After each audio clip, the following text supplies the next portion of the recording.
Quelle religion? Ah bon, c'est bon. Alors moi, je m'appelle comme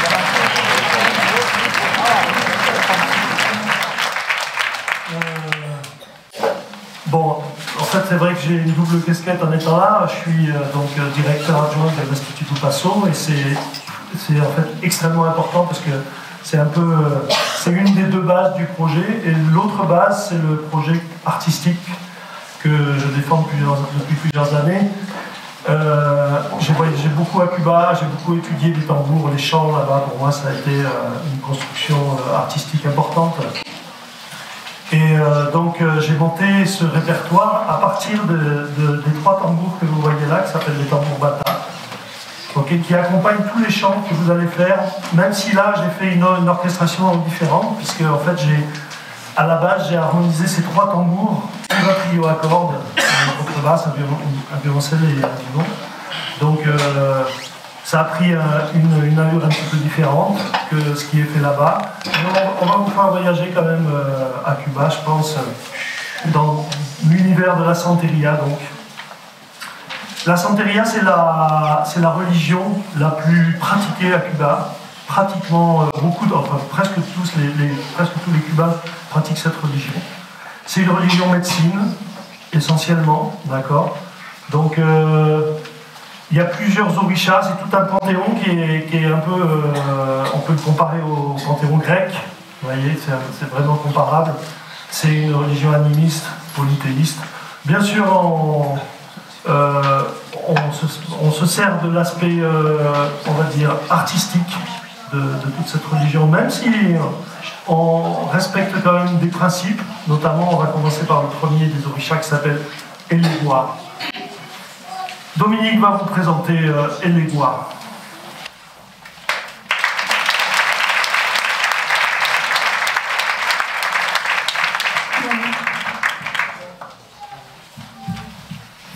Donc vous allez assister à une cérémonie religieuse. Je pense qu'il ne faut pas le cacher. Une cérémonie religieuse en l'honneur des orishas.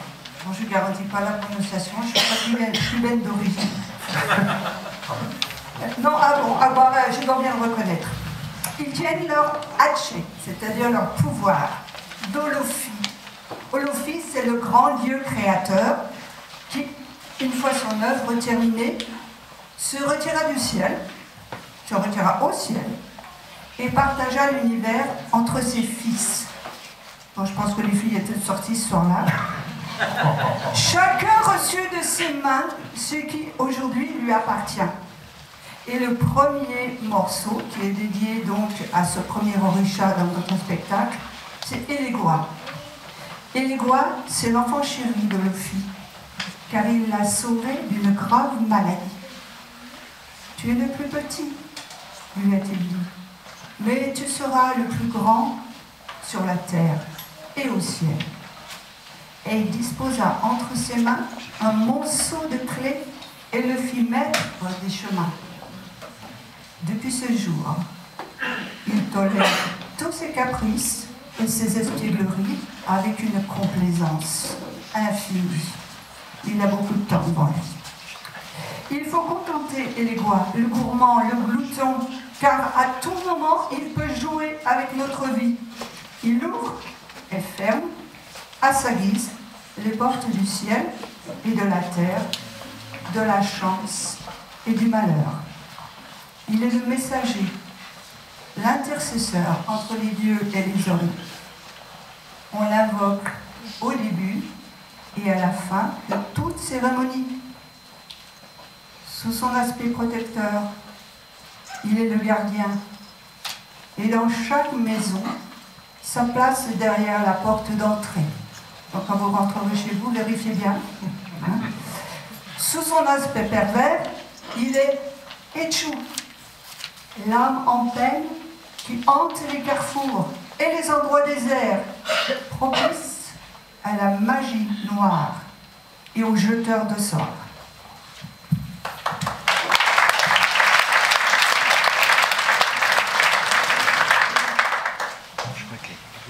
Para su ayo, mañana mamá quería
Et voici venir Ogun, qui est le maître des métaux, des minéraux et de la guerre. C'est l'Orisha, au corps de fer et à la tête de pierre. Ce qui vous permet peut-être de deviner dans quel registre il va exercer ses pouvoirs. Forgeron divin, il fabrique les outils et les armes. Il parle avec le vent, les oiseaux et les bêtes sauvages. Fils rebelle d'Obatala, il vivait armé de sa grande machette au plus profond de la forêt, dans le tronc d'un grand arbre, solitaire, indompté, jusqu'au jour où Ochun va le chercher. Subjugué par une force inconnue, il ne put résister à son appel et dansa avec elle. Et c'est ainsi que le plus terrible des orishas, vaincu par l'amour, revint parmi les hommes et parmi nous.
la connaissance d'Elegua, c'était le morceau du début.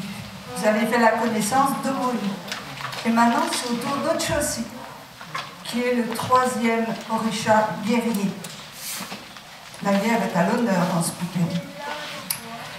Ochosi, c'est un chasseur doté d'une grande acuité visuelle et d'une ouïe très fine. Il entend le bruissement des oiseaux, le bruissement des animaux dans la végétation. C'est aussi un excellent pêcheur. Personne ne connaît mieux les chemins de la forêt que lui. Et en ce sens, il est aussi le dieu de la forêt. Il représente les forces de la nature et il est donc naturellement le patron de la faune, surtout des oiseaux, et de la flore, ainsi que des chasseurs, des pêcheurs ou des personnes qui travaillent au contact des animaux, et en particulier des chiens. Il est également un grand magicien et voyant. De ce fait, il est considéré comme l'osso liqueur, le magicien de la forêt. Tout ce qui a rapport avec la chasse ou la pêche lui appartient. Par extension, à son côté chasseur et traqueur, c'est aussi lui qui aide les gens à ne pas tomber dans les pièges de la vie et à se méfier des situations dangereuses. Il donne le chemin le plus rapide pour atteindre sa destinée.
Oh,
en l'honneur de 3 orishas guerriers.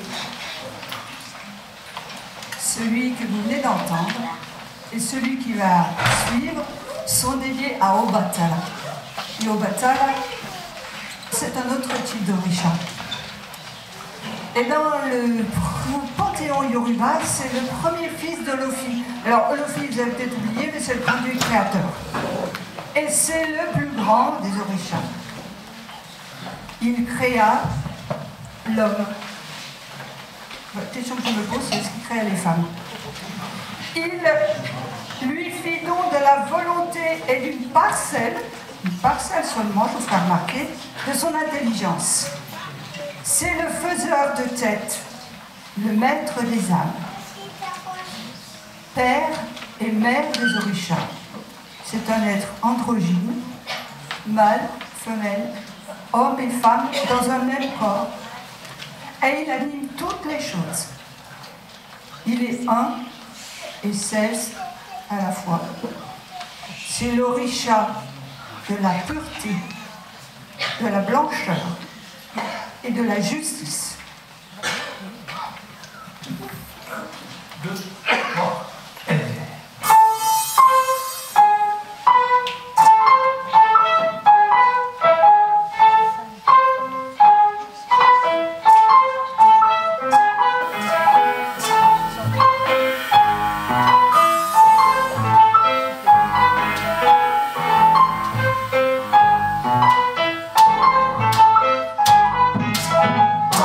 Oga, oga, se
Et maintenant,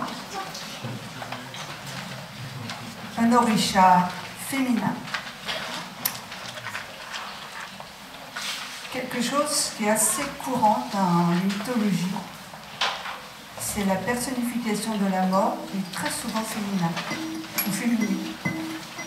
Donc Oya représente l'aspect métaphysique de la mort, comme le passage de l'état du vivant à un autre état. Elle règne sur les égouts, qui sont les esprits des morts. Elle vit dans les cimetières, de préférence au portail, parce que c'est la porte d'entrée. Oya, c'est aussi la cause des changements fondamentaux, comme par exemple un gros orage, ce qui la personnifie. De même, l'éclairage, tout ce qui est électrique, ça lui attribue. De caractère batailleur, elle fut la dernière femme de Chango. Plus d'autres après.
Bon, dans le morceau précédent, je pense qu'on a bien reconnu le caractère batailleur, voire électrique de Yann. Bon, et ben, on va changer un petit peu de terrain. Le morceau que vous allez entendre s'appelle Hossein. Il est dédié à un orisha important, un orisha majeur, qui est maître de la nature et en particulier du monde végétal, donc de la forêt et de la végétation qui recouvre la forêt. Je pense les orchidées, des choses comme ça, quoi. Il connaît donc tous les secrets de la nature, plantes, animaux, minéraux. Son savoir sur les propriétés magiques des herbes fait de lui un grand guérisseur, dieu de la pharmacopée. On le surnomme parfois le sorcier des Yoruba.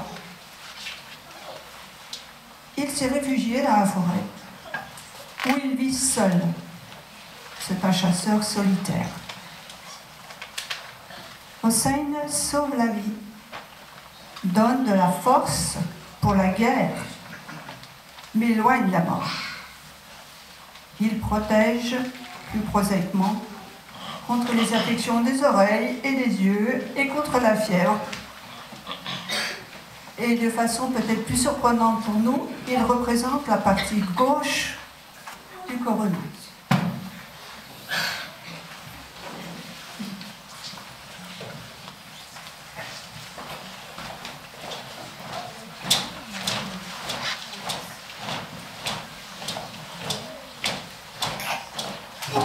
Guru Guru Bete, Hossein Mariboye, Guru Guru Bete, Hossein Mariboye, Guru Guru Bete, Hossein Mariboye, Guru Guru Bete, Hossein Mariboye, Guru Guru Bete, Hossein Mariboye, Guru Guru Bete, Hossein Mariboye,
Marseille. Chango. Alors là aussi, on va être par la force. Chango est le maître du feu, de la guerre, encore un, et du tonnerre. Il vit dans le palmier royal, d'où il dirige toute l'artillerie du ciel. Alors moi, je vais vous dire ma réflexion personnelle. Désolée. C'est que la première fois que j'ai lu ça, je me suis dit, j'ai du mal lire. J'aurais dû lire, il vit dans le palais royal. Parce que moi, je suis habituée à ce que ce soit des palais. Mais non, c'est un palmier, c'est bien un palmier. Donc il vit dans le palmier royal, d'où il dirige toute l'artillerie du ciel. Il mange du feu, lance des pierres éclairs et réduit en cendres ses ennemis. C'est un beau noir, arrogant, noceur, bagarreur, d'une virilité exigeante et indomptable. Les dieux le détestent, mais il paraît que les déesses en sont folles. Il est le maître des tambours, car il a échangé avec son frère Orula ses dons de divination contre ceux de la musique et de la danse. Sa mère, Obatala, lui a construit un château, car elle sait qu'il sera le roi du monde. Mais c'est un éternel transfuge à cause de ses bagarres et de ses histoires de femmes. Mais les vieux noirs savent qu'il fut un chef de guerre, célèbre et fortuné, un grand roi africain. C'est le père des Congos et des Lukumi, le plus fort et le plus populaire des saints, c'est-à-dire des Orishas. 1, 2, 3, 4.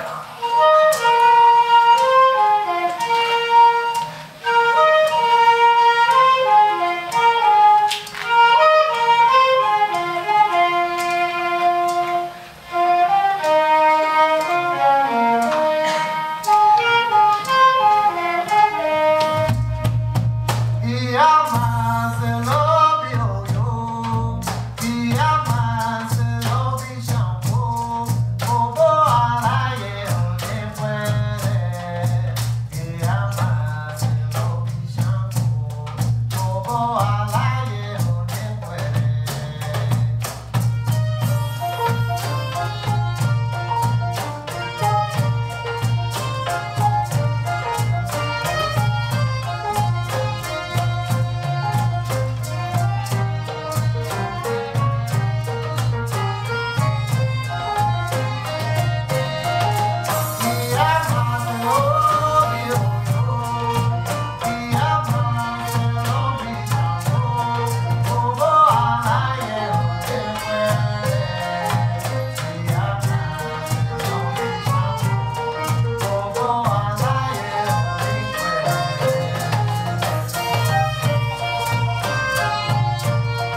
Excusez, je suis un peu perdue.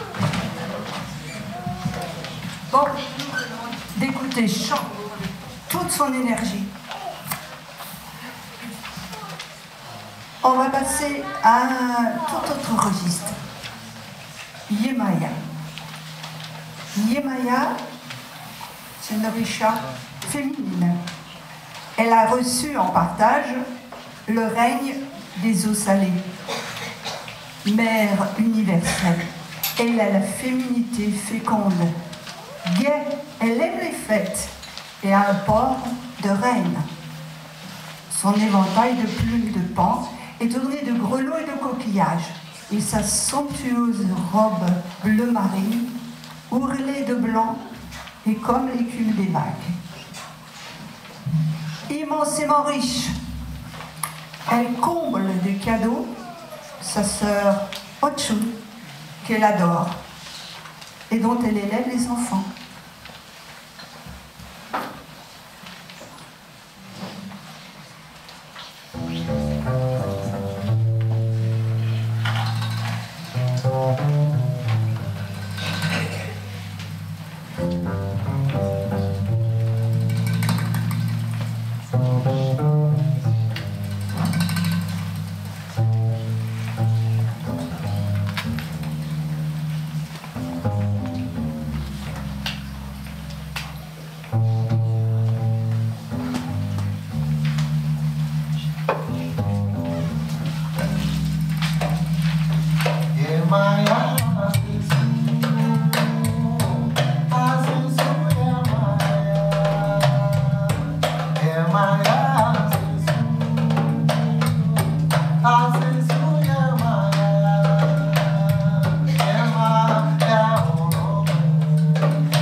est, comme par hasard, encore une divinité de l'eau.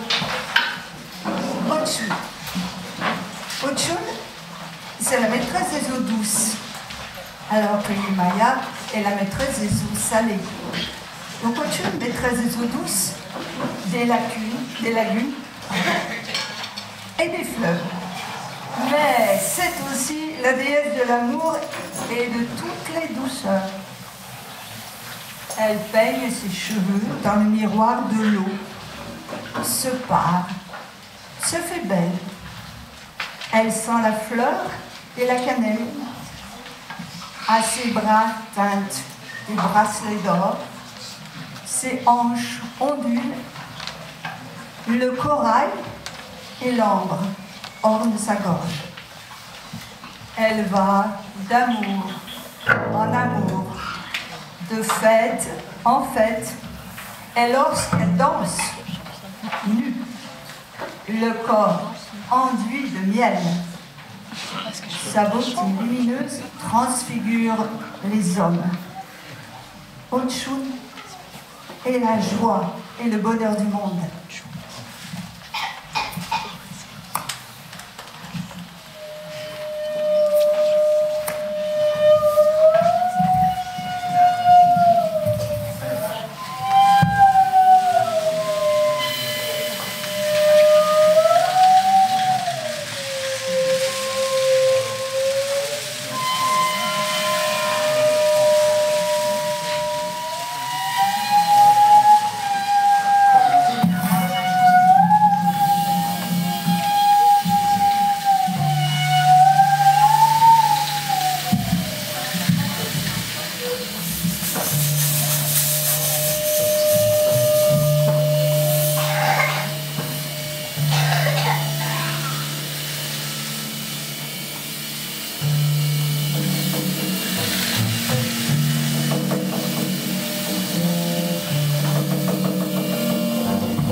Je pense que là, vous avez tous imaginé Ochun en train de danser. Danser au rythme d'une rivière, d'un fleuve tranquille qui coule paisiblement dans la plaine et qui ondule à travers tous ces méandres. Vous avez entendu qu'elle a de nombreux enfants, de tous ses amours. Et ses enfants, c'est sa sœur Yemaya, la déesse de la mer, on va dire en français, qui les élève parce que la mer est l'initiaire.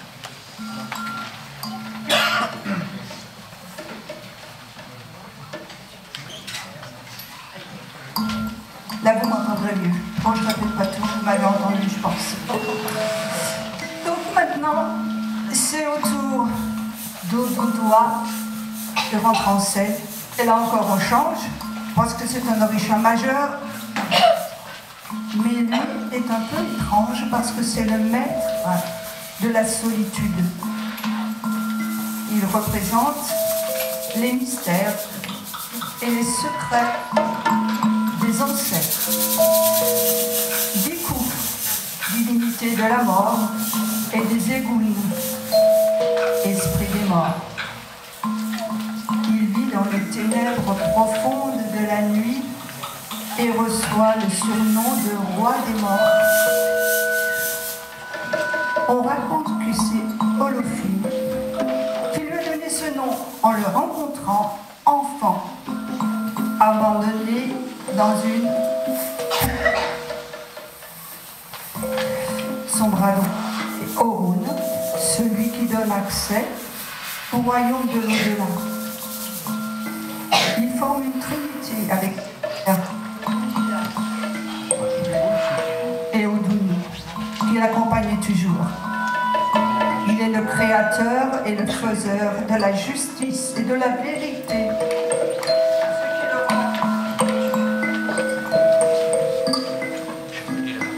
Le rend diva et impersonnel.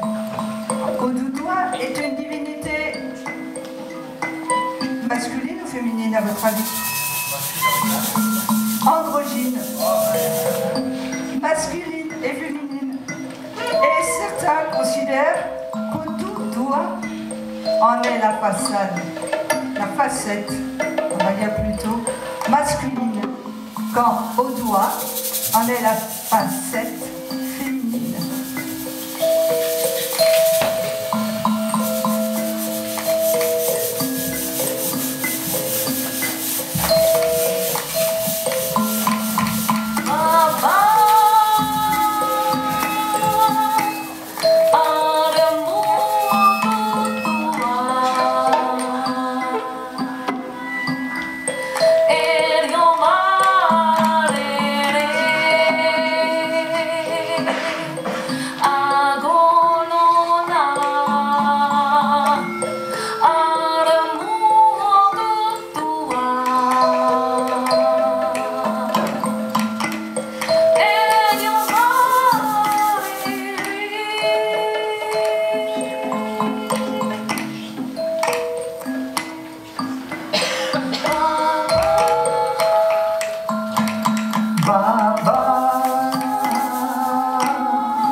Merci beaucoup.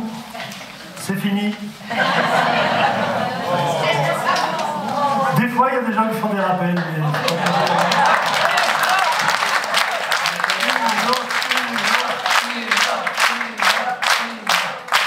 Ah, ok, c'est pas. On n'avait pas prévu, mais on va essayer quand même. Tu vas? Ah, ouais. Non.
Frappe grave.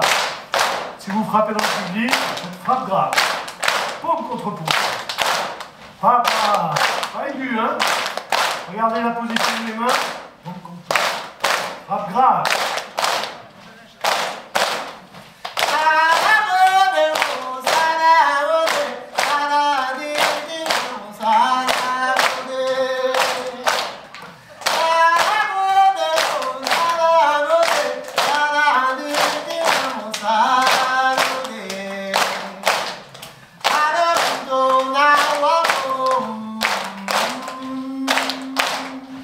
Saragode,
Plein de gens, mais peut-être d'abord les profs de l'école, plus particulièrement Pauline, qui s'est occupée de tout organiser.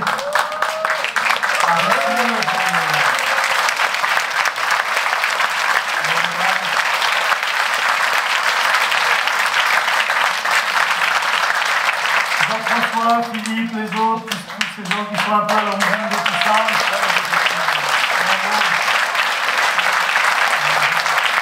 Je remercie Julien et Alexis aussi là-bas.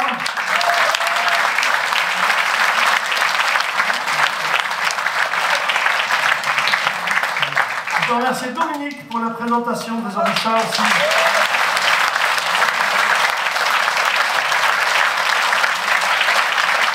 Et mon ami Sylvain Duranté.